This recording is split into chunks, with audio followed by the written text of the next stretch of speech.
Hamas terrorists have admitted they used civilians as human shields against Israeli forces in Gaza. The confessions were revealed just as Israel is entering a new phase in the war against Hamas. That phase is good news for Israeli citizens who've been evacuated from the combat zone. Many of them are soon going to get to go home. Julie Stahl brings us the story from Jerusalem. The Israel Defense Forces announced that they're releasing 5 brigades from combat in the Gaza Strip as the military is gaining more control on the ground. However, the IDF says the war against Hamas will likely continue throughout the rest of the year. And as the IDF lowers the intensity of the fighting in northern Gaza, Israelis in 6 communities between about 2.5 to 4 miles from the Gaza Strip will be allowed to return to their homes after being evacuated following the Hamas massacre on October 7th. In accordance with the recommendations given by the IDF and the defense establishment, we will soon be able to return communities home in areas within a range of 4 to 7 kilometers north of the Gaza Strip to their homes. And while Israel's military pursues Hamas, the country's High Court of Justice struck down the law passed by the Knesset to remove some of the Supreme Court's power.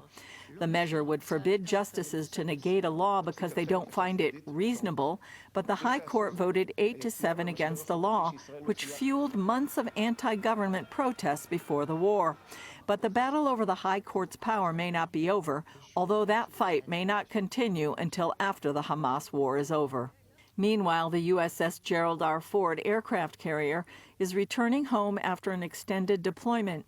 The Ford was sent to the Mediterranean to be within striking distance of Israel after the October 7th Hamas massacre. And Israeli fighter jets struck terrorist infrastructure in Lebanon on Monday and Tuesday, where Iranian-backed Hezbollah terrorists were operating. Back in Gaza, the Israeli military kept up its attacks on Hamas and revealed what it learned about how the terrorists hide among civilians. During the operation in Khan Yunis, our forces identified suspects who were hiding among women and children. During interrogation, it was revealed that they were terrorists, some of whom participated in the terrorist attack on October 7th. Whether the terrorists are hiding in tunnels, hospitals, or by civilians, we will reach them. The IDF also released footage of the interrogation of 2 Gazans who gave details of how Hamas used civilians against Israeli forces. An Islamic Jihad member told how Hamas stopped Gazans from evacuating and instead transferred them to the Shifa hospital.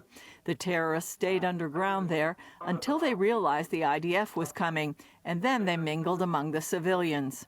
A Hamas member told a story about a family who didn't want a Hamas operative to plant a bomb by his apartment because his children were inside. The terrorist told him he would put it between the father and his wife instead. And when the man kept arguing, the Hamas member shot him in the leg. Julie Stahl, CBN News, Jerusalem. Please remember that Hamas is the government of Gaza. Yes, they are a terrorist group. They've been identified as a terrorist group for years. But they're still the government. And when you have that kind of government that says we're going to hide behind civilians, we're going to put military installations in hospitals, in mosques, in churches, in public places, we're going to hide, use the civilians as shields. All of that is a war crime under international law. Let us please keep that in mind as Israel continues this horrible war. From the beginning of it, October 7th, I never thought I'd see anything like that in my lifetime, but here it is. Hamas has to go. And while it goes, please remember the remaining hostages that they're keeping. All the calls for ceasefires, all the calls for withdrawals, please do not ever ignore Israeli citizens are still in captivity. While Israel is battling Hamas, another terrorist threat is rising in the north. Hezbollah has been launching rocket and missile strikes against Israel from Lebanon. One of the worst attacks occurred on December 26th. Chuck Holton reports from northern Israel.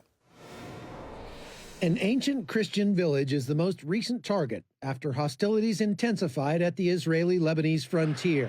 Hezbollah-fired missiles struck St. Mary's Greek Orthodox Church in the village of Ikrit. The first missile wounded an 80-year-old man, and when the IDF went to assist, A second missile wounded 9 soldiers. The church is kind of on top of a hill, then there is a valley, and then Lebanon is on top of the second hill. So you can see, if you stand at the church, you can see the town in Lebanon from where these missiles were launched very, very clearly. The IDF responded, firing tank and artillery rounds. This eruption of violence follows months of rising tensions along the border. This is a very close region to the border. We are 2.2 miles from Israeli-Lebanese border here, inside Israel. And these communities, all of them are evacuated. The same threat like Hamas did in our southern community, they can do it here as well. In the Maronite Christian village of Jish, life has been upended. Most of the people evacuated, and our town actually, businesses are closed. You hardly find people coming from outside, and restaurants, businesses work maybe half-time, like half-day. They have schools closed. The children are at home. Many people took their families to Haifa or other further places from the border because they don't want to hear these bombings and artillery shootings and the shooting from Hezbollah to our communities and to our region, which caused a lot of actually explosions around.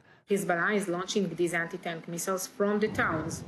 Hezbollah is hiding these missiles inside the towns, inside the homes. At the same day that the church was hit, there was a launching of anti-tank missiles in elsewhere on the border from a mosque. Leaders warn such violence threatens all groups regardless of faith and puts increasing pressure on the Israeli government to stop the violence. In recent days, IDF airstrikes have struck dozens of Hezbollah sites inside Lebanon.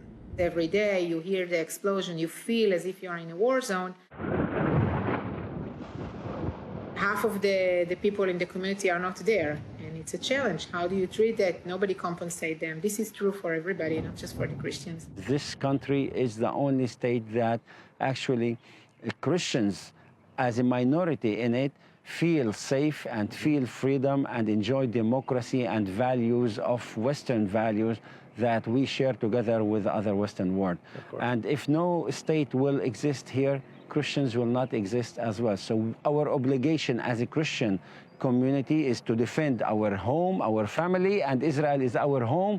We need to defend it together with the Jews. With more than 80,000 Israelis displaced from the north and daily attacks continuing, most feel a diplomatic solution is unlikely. Any diplomatic solution will actually be fooling ourselves, or Hezbollah fooling us, or Hezbollah fooling all of the rest of the world. The previous diplomatic solution was not a solution. It didn't have a deadline, and there was no enforcement forced on the ground. I don't see anybody's doing that except for the IDF. I don't know whether it's ground incursion or not, but I think that a military operation is needed, and we are totally aware of the risks here, okay? We are aware of the price. From northern Israel, I'm Chuck Holton for CBN News. I hope the whole world listens to the testimony of that Maronite Christian. Here is a Christian community that has been occupying, living in that land. I shouldn't say occupying. They've been living there. It's their land. It's their town. Since 402 AD, that's when the Maronites came from Syria and decided we needed to convert. They needed to convert people in Lebanon and northern Israel. Now, here's someone who has been in, they've been in part of a community for 1,600 years in Israel. And they say our best hope for the future is the modern state of Israel. The facts are quite clear. Israel is the only country in the Middle East where the Christian population is thriving, and not just thriving, increasing. All the other areas, you're seeing a decrease, whether in Syria or Iraq or Jordan or the West Bank. In Gaza, that it's dwindled down to nearly nothing. Lebanon used to have a thriving Christian community. All of that is gone. As Christians, we need to understand that. Israel is protecting Christians and allowing Christians to thrive.